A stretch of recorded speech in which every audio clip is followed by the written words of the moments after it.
কী অবস্থা, সবাই কেমন আছেন? আশা করি সবাই ভালো আছেন। আজকে আমরা খুবই গুরুত্বপূর্ণ একটি কাজ দেখব। এই যে আমরা এইভাবে দেখি যে কীভাবে এই ইমেজগুলোকে খুব সহজে মাস্কিং করে এরকম মাথা উপর দিকে জাস্ট মানে একটা অবজেক্ট যে শেপ নিব, দেন শেপের উপরে মাথাটা কীভাবে একটা এরকম খুব সুন্দরভাবে থাকবে। আমরা এটা কিন্তু আমরা যদি বলি যে অনেকে আছে এই ব্যাপারে জানে না, তাহলে কীভাবে এই কাজটা খুব সিম্পলভাবে করে।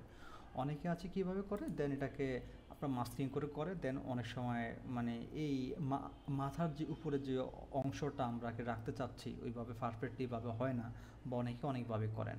তো আজকে আমরা দেখব কিভাবে এই কাজটি খুব সহজভাবে করা যায়। আচ্ছা, সর্বপ্রথম এই যে ইমেজটি, অবশ্যই ইমেজটি আমাদের পিএনজি হতে হবে। দেন আমরা এখন যে কাজটি করব, আমরা এখান থেকে একটা ইলিপস টুল নিয়ে একটা রাউন্ড একটা আমরা বৃত্ত নিব। মানে সেটা আপনাদের ডিজাইন অনুসারে আপনাদের অনুসারে আপনারা যতটুকু নেওয়াটা আপনাদের প্রয়োজন ওই হিসাবে আপনারা নেবেন।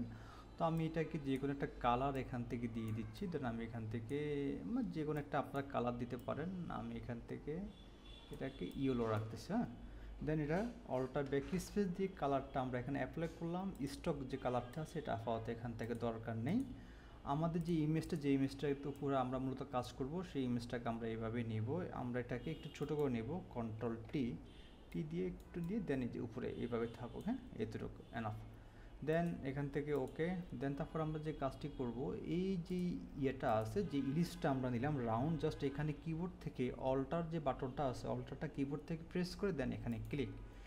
তো আমাদের এখানে একটা সিলেকশন হয়ে গেছে। দেন তারপর আমরা যেটা করব, আমরা এখান থেকে যাব সিলেক্ট থেকে ইনভার্স, বা যেটা শর্টকাট হচ্ছে শিফট কন্ট্রোল আই। ওকে, দেন এখান থেকে দিব মোটামুটি আমাদের এখানে পুরো যে আর্টবোর্ড জুড়ে আমাদের এটা সিলেকশন হয়ে গেল। দেন আমরা তারপর যে কাজটা করবো, আমরা এখান থেকে ইরেজার যে টুলটা সেটা নিব, নিয়ে আমাদের ইমেজের যে ইমেজের লেয়ার আমরা সিলেক্ট করব, জাস্ট আমাদের বাইরে থেকে এটাকে আমরা কেটে দেব।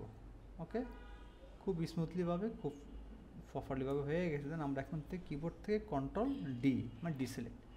এই যে দেখুন, খুব সিম্পলভাবে, কিন্তু অত আহামরি যদি বলি যে আসলে ওরকম কোনো কিছু করতে হয় না। খুব সিম্পল কয়েকটি অপশন, যেগুলোর মাধ্যমে আমরা খুব সহজে এই ইমেজগুলোকে আমরা এভাবে মাস্কিং করে আমরা আমাদের ডিজাইনে বা আমাদের ক্লায়েন্টের রিকোয়ারমেন্ট অনুযায়ী আমরা এই কাজগুলো করতে পারবো। আশা করি এই ভিডিওটি আপনাদের ভালো লেগেছে।